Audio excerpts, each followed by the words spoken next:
Why did the room fall quiet the moment she stepped inside? No one turned. No one acknowledged her. The briefing hall hummed with low conversation, nervous laughter, boots shifting against concrete. The smell of stale coffee hung in the air like a bad memory. On the screen at the front, a rotating hologram of a steel structure cast pale blue light across faces already tense with anticipation. She took a place at the back. Not because she was unsure. Because she didn't need to be seen to see everything. Anna Sharma stood still, her posture relaxed but deliberate, hands resting lightly at her sides. Smaller than most of the men around her. Quieter too. That silence had become a liability in their eyes, an empty space they felt entitled to fill with assumptions. The instructor's voice cut through the room, low and gravelly. The scenario was high risk, close quarters, hostiles inside, mistakes punished hard, the kind of exercise where confidence often outpaced competence. And then the sigh came. Loud, deliberate. A man in the front row leaned back, arms wide, chest full of badges catching the light. He didn't lower his voice when he spoke. He wanted it heard. They letting support staff run the course now. Snickers followed. A few heads turned just enough to confirm what everyone already knew. She was the only woman there, the only one not laughing. Anna didn't react. She traced the structure on the screen with her eyes instead.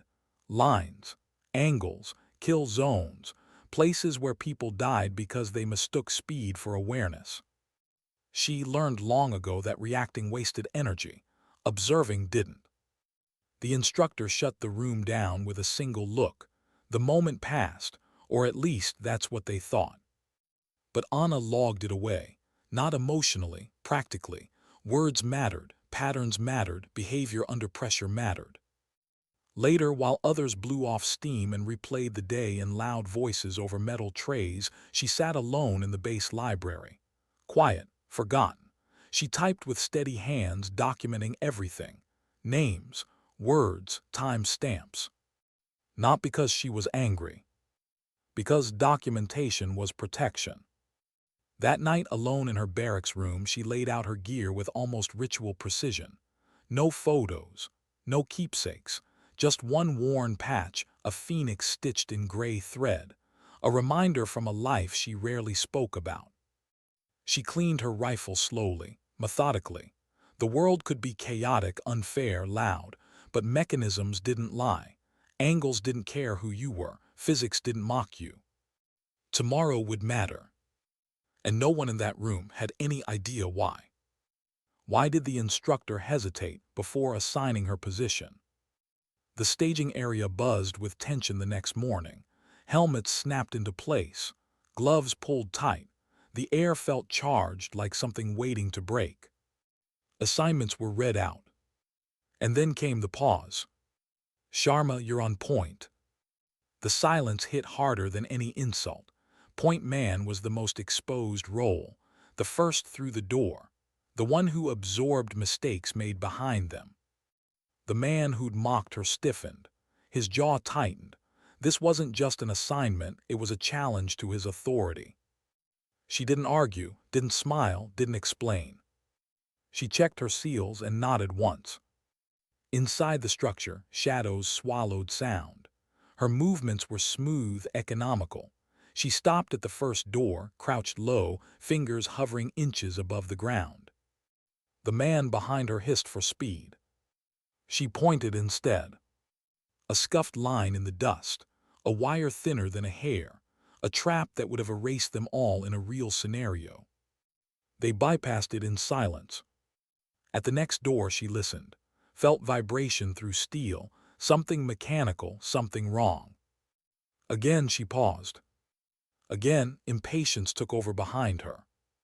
The door flew open. The alarm screamed. Lights flashed red. They were dead before they knew what killed them. Back in the staging area, the accusations came fast and loud. She froze. She hesitated. She didn't belong. Anna didn't defend herself. She didn't need to. The cameras were always watching. and some lessons required letting people expose themselves. What happens when chaos rewards silence instead of noise? The final exercise wasn't about objectives, it was about survival. They entered a long corridor, a textbook kill zone. Halfway through, the lights died, strobes ignited, smoke poured in, sound fractured reality into jagged pieces. The team panicked. Anna did not. She stepped backward into shadow as the world collapsed forward. Let the chaos pass her by. Let others draw attention. The first aggressor never saw her move. 2 seconds, disarmed. The second charged, bigger, faster. She redirected, unbalanced, dropped him with gravity instead of strength. 3 seconds. The third adapted, slowed, searched. She disappeared, then reappeared where he wasn't looking. 9 seconds total. When the smoke cleared, she stood alone, breathing steady, rifle low. Above them, the instructors stared. This wasn't luck. This was mastery. And mastery terrified people who had built their identity on being the best. Why do lies sound convincing until evidence speaks? That night the complaint was filed. Words twisted into accusations, efficiency reframed as recklessness, silence turned into selfishness. Anna didn't react. She prepared. In the inquiry room, she didn't argue. She didn't counterattack. She requested data. The footage played. Chaos dissolved into geometry. From above, it was obvious. Every step, every angle, every decision. The lies didn't just fall apart. They collapsed. Then she unlocked a file no one expected to see. A past hidden not out of shame, but necessity. The room changed. Ranks suddenly felt inadequate. What does respect look like when pride finally breaks? Discipline came swiftly. Publicly, the swagger vanished, the laughter stopped. The next morning, the commander stood beside her in formation and admitted failure, not hers, but theirs. It rippled through the ranks like an aftershock. Later, the man who'd mocked her stood trembling in front of her, not defiant now, just human. He saluted, not because he had to, because he finally understood. What remains after the noise fades? That evening, Anna sat alone again, transfer orders approved, new mission loading. She logged the final entry. Correction achieved. She looked at the Phoenix patch, faith in the signals. Sometimes the signal is strength. Sometimes it's patience. Sometimes it's knowing when to let the truth arrive on its own. Because dignity doesn't shout. It simply acts. Why did her name hang in the air longer than everyone else? The staging area went quiet in a way that wasn't planned. Helmets were half-fastened. Gloves paused mid-pull. Even the hum of the ventilation system felt louder for a second, like the room itself was listening. Master Sergeant Torres stood with his data pad angled just enough that only he could see it, eyes scanning the list as if weighing something invisible. "Alpha Team," he said, "you're up." Names followed, familiar ones, confident nods, a few grins from men who believed the day was already theirs. Then he stopped. "Sharma," Torres said finally, "you're on point." It wasn't just surprise that rippled through the room, it was disbelief. The point position wasn't ceremonial, it was exposure. The first body through a doorway, the one who met uncertainty face first. Assigning it was a statement, intentional or not, about trust. Anna Sharma felt the shift immediately, not fear, awareness. The way air pressure changes before a storm. She gave a single nod and reached up to check the seal on her helmet, fingers moving with calm efficiency. No hesitation, no protest. Behind her she could feel it, the heat of resentment. Sergeant Davis's breath came faster now, louder inside his own helmet. He didn't like surprises unless he authored them. He leaned toward Miller but didn't bother lowering his voice. "This is a mistake," he muttered. "She's going to freeze." Anna didn't turn around. She had already stepped past that moment. People often mistook silence for uncertainty. She learned not to correct them. Inside the shoot house, the world narrowed. The fluorescent light of the staging area vanished behind steel doors, replaced by shadow and the faint echo of boots on concrete. The air inside was cooler still. Every sound felt closer. Every breath mattered. Anna moved first. Her rifle stayed compressed to her center line, muzzle steady, shoulders relaxed. She didn't rush. She didn't creep. She flowed. Each step placed where weight wouldn't betray her. The corridor ahead angled slightly left, narrowing into a choke point that begged for impatience. She stopped, just short of the first door. Davis was immediately on her. "What are you waiting for?" he hissed over comms. "Breach it." Anna lowered into a crouch instead, her knee barely touching the floor. Her gloved hand hovered over the concrete, not touching, just feeling the space. Then she pointed. A faint scuff near the doorframe. Dust disturbed in a way that didn't match foot traffic. A thin filament of wire stretched low, almost invisible unless you knew how to look for it. Tripwire. Miller let out a quiet breath. Damn. No one argued now. They rerouted carefully, Anna disabling the simulated trigger with delicate precision. It took less than 10 seconds. 10 seconds that would have saved lives. They moved on. At the second door, she paused again. This time she didn't point. She listened, pressed her ear to cold steel. Beneath the quiet, she felt it, a low vibration, consistent, mechanical, something that didn't belong to an empty room. "Clear," Davis snapped. "We saw the schematics. It's a generator." Anna didn't answer right away. She keyed her mic. Possible secondary trigger, motion or vibration linked. "Stop overthinking it," he shot back. "Move." She inhaled once, slow and controlled, then stepped aside. Davis shoved past her. The door exploded inward under his boot. The alarm screamed. Red lights bloomed across his vest, then across Miller's. Simulated fragmentation patterns flared on their HUDs. In a real environment, they'd have been dead before their brains registered the sound. "Alpha Team is KIA," Tor's voice boomed from overhead speakers, flat, disappointed. "Reset." The walk back to the staging area was short and heavy. Davis ripped his helmet off first, face flushed, jaw clenched. "What the hell was that?" he barked, rounding on Anna. "You froze. If you'd moved when I ordered, we'd have cleared it." Anna removed her helmet slowly. Her hair was damp with sweat, her breathing steady. "The trigger was motion-based," she said evenly. "Speed wouldn't have mattered." He jabbed a finger toward her chest, close enough that she could feel the heat radiating off him. "You hesitated. You got us killed." This was the moment, the pivot, the line between ego and accusation. Anna looked at his finger, then his face, then past him toward the ceiling. She knew where the cameras were, knew what angles they captured, knew her own helmet feed was still recording. "Your assessment is noted, Sergeant," she said quietly.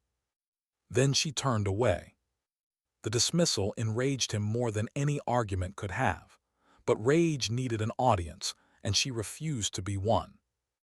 Later, while the others replayed the failure in loud, defensive voices, Anna sat alone at the equipment station, cleaning her rifle with the same deliberate care she always did.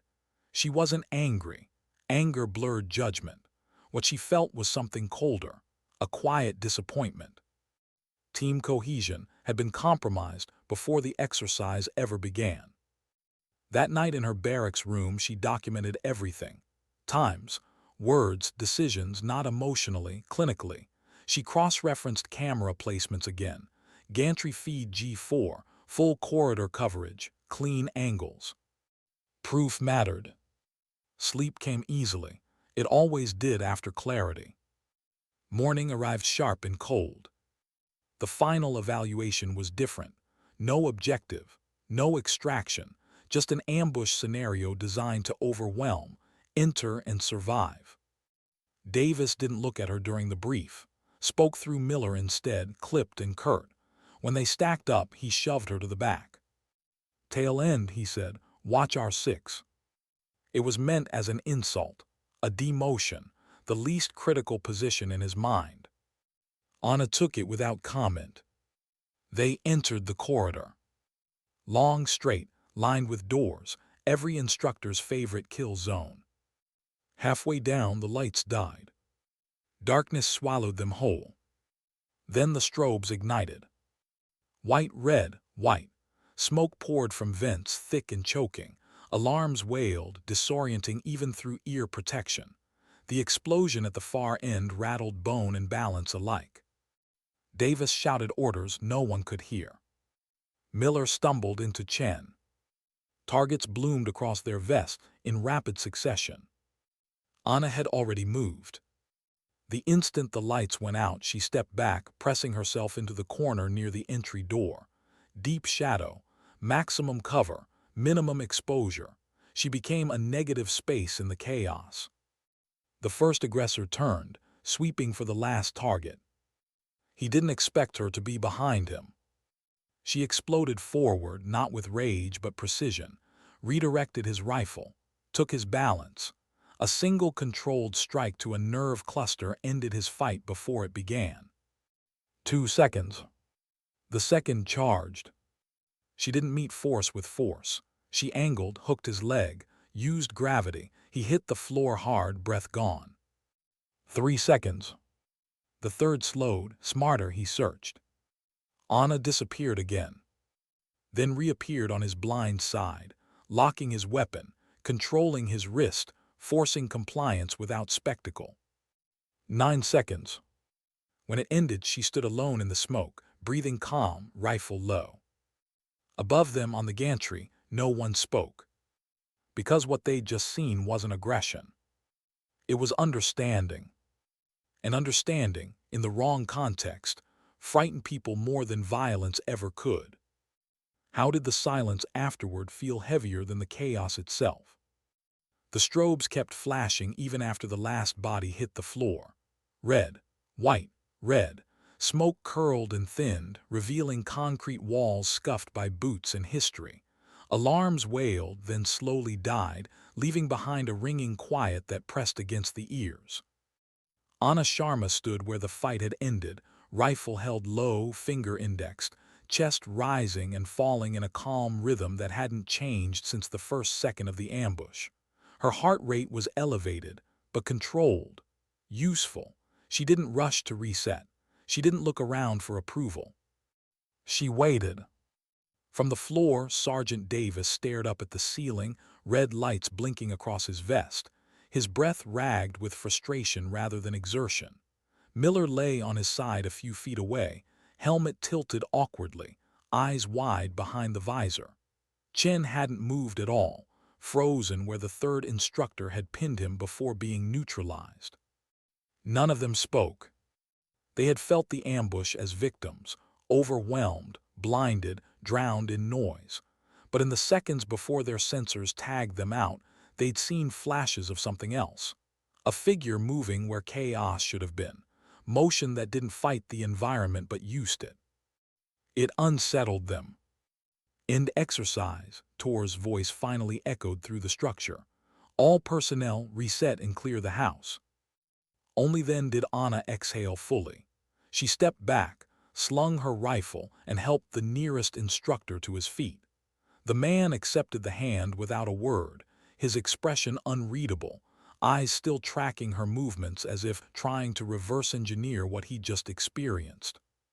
On the walk back to the staging area, no one spoke to her. Not out of anger. Out of uncertainty. The locker room felt different now. Conversations dropped when she entered, not deliberately, instinctively, the kind of pause that happened when people didn't yet have language for what they'd witnessed. Davis tore his gloves off and slammed them into his locker. "That was reckless," he muttered, more to himself than anyone else. "No comms, no coordination." Miller nodded automatically, but his eyes flicked toward Anna, then away. He'd seen her move. He couldn't reconcile it with the version of her Davis had sold him. Anna sat on the bench and began removing her gear piece by piece.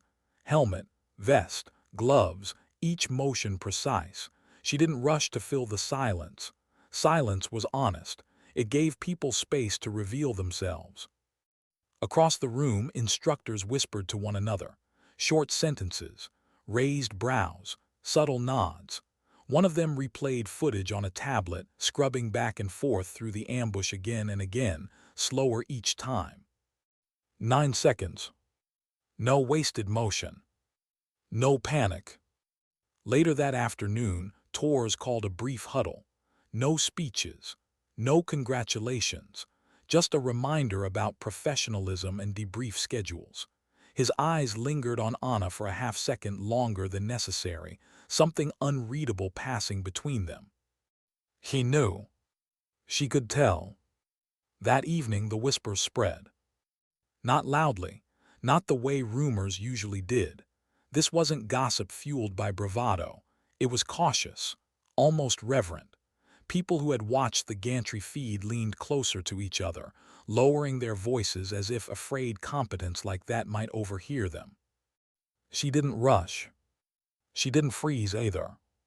Did you see how she used the smoke? That wasn't coarse material. Words like lucky never surfaced. Instead, something more dangerous took their place. Unnatural. Anna heard none of it directly. She ate dinner alone, same as always, then returned to her room. The space welcomed her with its familiar stillness. She set her gear down, wiped her rifle clean, and opened her secure log. Time, date, event. She documented the ambush with the same neutrality she'd applied to everything else. Threat vectors, environmental factors, team response, individual actions. She did not include emotion. Emotion distorted records. But when she closed the log, she sat for a long moment without moving. The quiet pressed in, and with it came something she rarely allowed herself to feel. Weariness. Not physical, not even mental. Existential. She had hoped, quietly, foolishly, that this place would be different, that professionalism would outweigh insecurity, that competence would be recognized without being challenged. She knew better. The system didn't resist excellence. People did. The next morning, the complaint landed. Formal typed, signed. Filed by Sergeant Rex Davis. Anna read the notification on her data pad without reaction. She had expected it. Patterns were predictable.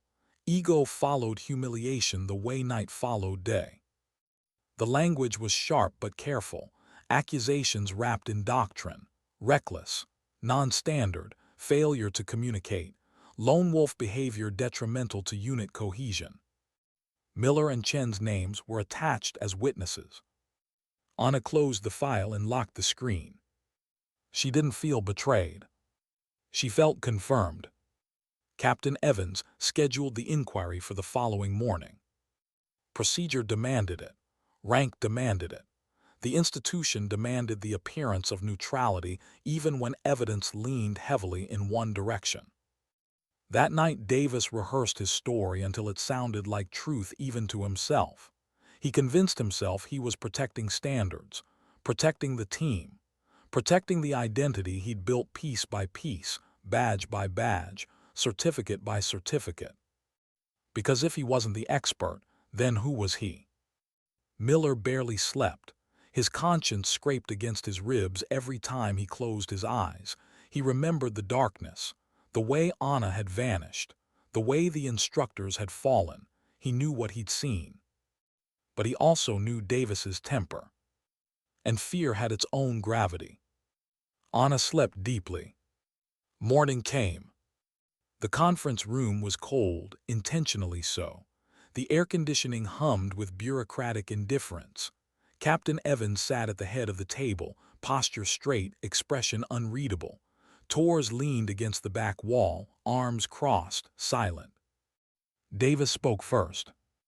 He was confident now, polished. He used acronyms and tactical language like armor. painted a picture of chaos where Anna had abandoned formation, of unorthodox movements that endangered everyone. "She didn't communicate, sir," he said. "She broke protocol. In a real-world scenario, her actions would have created crossfire risk." Miller and Chen followed, quieter, hesitant, but aligned enough to support the narrative. A well-constructed fiction, plausible, comfortable. Captain Evans listened, took notes, didn't interrupt. Then he looked at Anna. "Staff Sergeant." She didn't rush, she didn't argue, she didn't counter with emotion. "Sir," she said evenly, "I request permission to present the complete unedited audiovisual data from the exercise." The room shifted. Evans nodded, granted. The footage filled the screen. Helmet cams first. Confusion, panic, disorientation, quick neutralization. Then the gantry feed. The overhead view stripped away narrative and left only reality. From above, it was undeniable. Anna stepped back into shadow. Her positioning, the angles she chose, the timing, the efficiency. No chaos. Only control. No crossfire. Only safe arcs. Davis's face drained of color. When the video ended, the room remained silent. Even the air conditioning seemed to pause as if waiting. Captain Evans leaned back slowly. "The data conflicts with your testimony, Sergeant," he said quietly. Anna wasn't finished. "Sir," she added, "with your permission, there is additional documentation relevant to this inquiry." Evans hesitated, then nodded. She requested the annex. The Phoenix designation. Evans accessed it. "Read." And for the first time since the inquiry began, his composure cracked. He looked at her differently now, not as a problem to be solved, but as a reality to be reckoned with. Outside the conference room, the base carried on as usual. Boots marched, radios crackled, training schedules moved forward. Inside, something irreversible was happening. Because truth, once seen clearly, could not be unseen. And Anna Sharma had never relied on anything else. Why did the room feel smaller once the truth had nowhere left to hide? Captain Evans didn't speak right away. He stared at the screen as if it might change if he looked long enough, as if the words in the annex would rearrange themselves into something less disruptive. The hum of the projector filled the silence, a thin, mechanical sound that suddenly felt intrusive. Sergeant Davis stood rigid on one side of the table. The confidence he'd walked in with was gone now, replaced by a tightness around the eyes, a shallow set to his breathing. Miller kept his gaze down, fixed on a spot near his boots. Chen swallowed hard, shoulders drawn inward. Anna Sharma sat alone on the opposite side, hands folded lightly in front of her.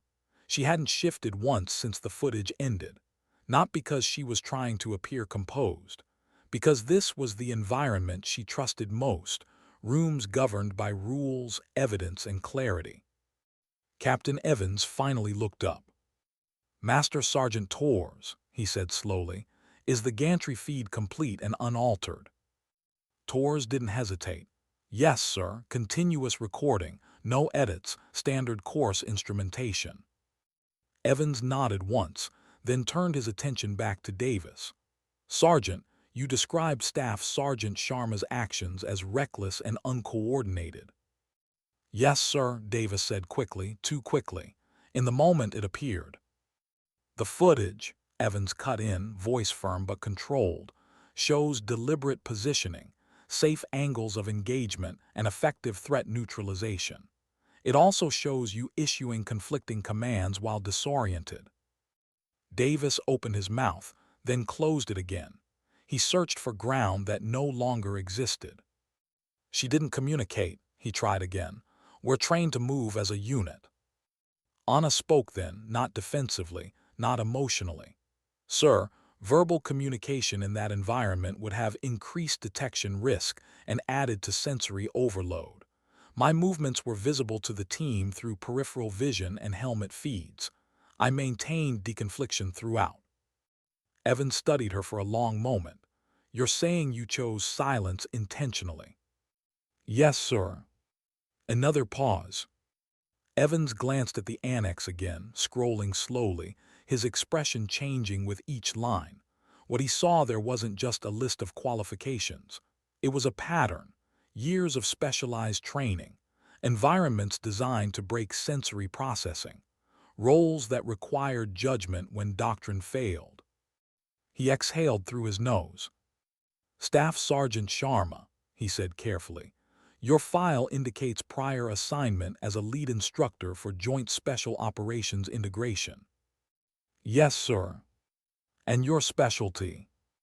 "Extreme close quarters threat neutralization in degraded sensory environments." Davis's face drained completely now. The words landed like physical blows. He'd built his identity around being the most capable person in the room. Now he was realizing he'd never even been in the same category. Evans set the data pad down. "This inquiry is concluded." The words hung in the air, heavy and final. He stood. "Sergeant Davis, Corporal Miller, Specialist Chen, you will remain here. You are now under investigation for filing a false official statement and conduct unbecoming." Miller flinched. Chen's shoulders sagged. Davis looked like he'd been punched. "Sir." "That will be all," Evans said sharply. Then he turned to Anna. "Staff Sergeant," he said, his tone changed now, stripped of formality and edged with something deeper. "Respect. You're dismissed." She stood, saluted crisply, and exited the room without a backward glance. The hallway outside felt longer than usual, quieter. Each step echoed in a way she was acutely aware of, not because she was nervous, but because something had shifted. A pressure she'd carried without numbing had finally released. By the end of the day, the consequences were public. Reduction in rank, reassignment, formal reprimands. The official language cited integrity violations. Unofficially, everyone knew the truth. The story moved fast, carried by glances and half-finished sentences. The video became legend. People watched it again and again, not for spectacle but for understanding. They slowed it down, rewound it, tried to map her movements to see what she'd seen. Most couldn't. The next morning, formation felt different. Captain Evans stood beside Anna, an unusual sight that sent a ripple through the ranks. He addressed them plainly. "We failed to recognize excellence," he said. "That failure was institutional and personal. It wasn't a speech, it was an admission." Effective immediately, he announced, Anna's administrative restrictions were lifted, her records updated, her proper role acknowledged. No applause followed. Just a heavy, collective silence as people recalibrated their understanding of her. Later, as the formation broke, Master Sergeant Torres approached her. He didn't speak. He simply reached up and removed the Master Instructor patch from his own uniform, holding it out. Anna looked at it, then at him. She shook her head gently. That patch was his journey, not hers. Torres smiled faintly and reattached it. A silent exchange of respect that needed no witnesses. She was almost back to her barracks when someone stepped into her path. Davis. Not sergeant anymore, corporal now, smaller somehow, not physically, but internally. His shoulders were rounded, his eyes hollowed by something heavier than punishment. He stopped 3 feet in front of her, took a breath, then another. Slowly, deliberately, he snapped to attention.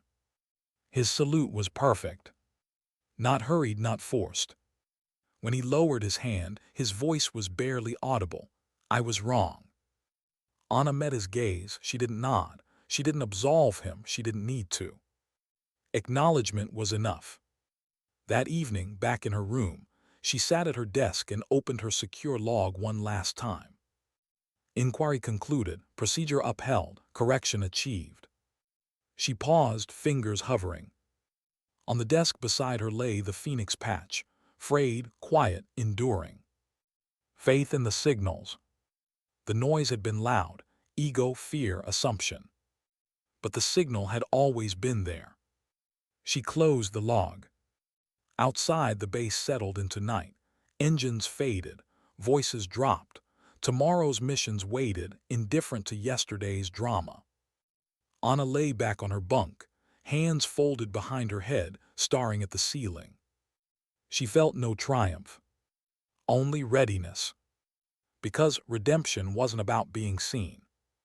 It was about being prepared when the moment demanded truth. Why did the calm after justice feel more dangerous than the conflict itself? The base didn't erupt after the inquiry. There were no speeches, no dramatic confrontations, no visible lines drawn in the sand. Instead, something subtler happened. Something quieter. People adjusted, slowly, cautiously, like soldiers learning a new terrain where the old landmarks no longer applied. Anna Sharma felt it the moment she stepped outside the barracks the next morning. Conversations softened when she passed. Not abruptly, no one wanted to appear obvious, but enough that she noticed. Eyes followed her now, not with hostility but with curiosity. Respect, maybe, or uncertainty. Respect often wore the same face as fear when people weren't used to it. She moved through it without changing her pace. The schedule had already shifted. Her training block was canceled, replaced with a meeting notice routed directly to her data pad. S3 Operations Planning Cell. Temporary assignment pending full transfer. The language was formal, restrained, as if afraid to assume she would accept. She accepted. The operations building sat on the quieter edge of the base, away from the training noise and the constant churn of recruits. Inside, the air smelled of paper, electronics, and old coffee. The walls were lined with maps that told stories without words, lines, symbols, shaded zones that represented decisions made by people who would never be remembered by name. Anna liked that. The planning cell was already assembled when she entered, a handful of officers, a senior NCO, a civilian analyst with tired eyes. They looked up as one. No one questioned why she was there. Captain Evans stood near the head of the table. "We're prepping for an upcoming deployment cycle," he said. "High-risk environments, urban, degraded comms, limited intel. We need someone who understands how chaos actually behaves." He didn't look at her when he said it. He didn't have to. They began reviewing scenarios, downed aircrew extractions, compound clearances with compromised lighting, friendly units operating inside hostile populations where distinction was a luxury. As they spoke, Anna listened. Not passively, actively. She tracked assumptions, noted where language drifted toward optimism instead of reality. When she spoke, it was measured. That corridor becomes a funnel if your entry team hesitates. Your fallback point assumes visibility you won't have. This plan works if everyone behaves predictably. They won't. The room leaned in. Not because she was louder. Because she was precise. By midday, the maps had changed. Lines erased and redrawn. Timelines stretched. Contingencies multiplied. It wasn't flashy work. No heroics. Just the slow, careful shaping of something more resilient than confidence. During a break, the civilian analyst approached her quietly. "Where did you learn to see it like this?" Anna considered the question. "In places where mistakes weren't theoretical," she said. That was enough. The days that followed settled into a new rhythm, planning sessions in the morning, walkthroughs in the afternoon, quiet reviews late into the evening. She found comfort in the work, purpose. It didn't ask her to perform, only to think. Still, not everything was clean. Miller requested a meeting 3 days after the inquiry. He stood outside her office space, hands clasped behind his back, eyes fixed somewhere over her shoulder. "I didn't want to sign it," he said finally. "The statement." Anna waited. "I should have said something." She studied him for a long moment, not searching for weakness, searching for truth. "Why didn't you?" she asked. He swallowed, Because it was easier not to. She nodded once. That's usually the answer. He looked at her, shame and relief tangled together. I won't make that mistake again. I hope not, she said evenly. Some mistakes don't offer a second chance. He left lighter than he'd arrived. She didn't. That night, alone again in her room, the weariness returned. Not from the work, but from the accumulation of being exceptional in systems that preferred conformity. She sat at her desk, Phoenix patch resting beside her data pad, and allowed herself a rare moment of reflection. She hadn't planned this path, hadn't sought recognition or correction. All she'd ever done was apply the same discipline she'd learned when the margin for error was measured in lives, not evaluations. But the system was catching up now. And systems, when they adjusted, often introduced new dangers. The alert came just before dawn 2 days later. Not a drill. A real-world incident, training accident escalated, live fire exercise compromised, one instructor down, another team pinned inside a partially collapsed structure on the far edge of the base training complex. Smoke, poor visibility, conflicting reports. Command staff scrambled. Anna was already moving. She reached the command center as radios overlapped, voices talking past one another. A map flickered on the main screen, incomplete, cluttered with assumptions. What do we know? She asked. Evans turned. Visibility's near zero. The interior layout's been altered by the collapse. Comms are unstable. Who's inside? 2 trainees, 1 instructor. Anna studied the map. They're in the north wing. That corridor is a trap now. How do you know? Someone asked. She pointed, because it was built to fail that way. No one argued. Evans met her eyes. I need options. She gave him one.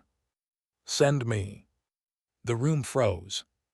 Sir, she added calmly, I'm the only one here trained for sensory-degraded close quarters in unstable structures. Every minute we wait increases risk. Evans hesitated. The weight of responsibility pressed visibly against him. Then he nodded. She geared up in silence. Muscle memory took over. Helmet, gloves, rifle. She felt the familiar narrowing of focus, the clarity that came when purpose aligned with capability. At the entry point, smoke rolled thick and acrid. Visibility dropped to inches. The structure groaned softly, like something wounded but not dead. She entered alone. Inside, the world reduced to sound, touch, instinct. She moved slowly, testing each step, listening for human presence beneath the noise. She ignored the urge to hurry. Speed without awareness was how people died. She found them huddled behind a fallen beam. One trainee injured but conscious. The instructor disoriented, bleeding. Don't move, she said quietly. Follow my voice. They did. She guided them out inch by inch, shielding, stabilizing, choosing paths that didn't announce themselves. When they emerged into daylight, coughing and shaken but alive, the exhale that rippled through the assembled personnel was collective. No one cheered. They didn't need to. Later, as medics worked, Evans stood beside her. You didn't hesitate. No, sir. You didn't ask for clearance beyond necessity. No, sir. He nodded slowly. That's what mastery looks like. Anna said nothing. That evening she sat alone once more, Phoenix patch between her fingers. Faith in the signals. Sometimes the signal wasn't recognition. Sometimes it was responsibility. And sometimes it was the quiet understanding that strength didn't announce itself. It simply showed up when everything else failed. The mission wasn't over. It was just becoming clear. Why did the ending feel less like closure and more like a beginning she hadn't chosen, but would carry anyway? Dawn broke soft and gray over the base, the kind of morning that felt unfinished, as if the world itself was waiting for direction. Anna Sharma stood outside the operations building alone, coffee untouched in her hand, watching crews reset the training complex after the accident. The structure she'd entered hours earlier now sat quiet, scarred, humbled. It reminded her of people more than places. Word had already spread. Not loudly, not with celebration, but in the way professionals speak when something changes the rules they live by. The story wasn't exaggerated. It didn't need to be. A collapsed structure, zero visibility. One operator went in alone and brought everyone out alive. No hero language attached to it. Just facts.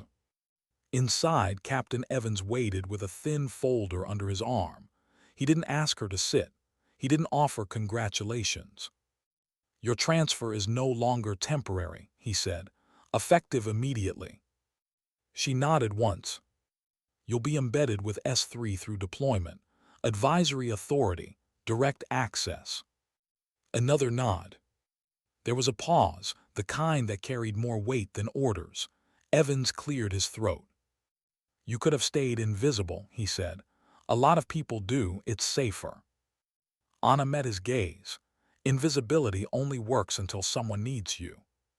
He smiled faintly, not because it was clever, because it was true. The day moved forward.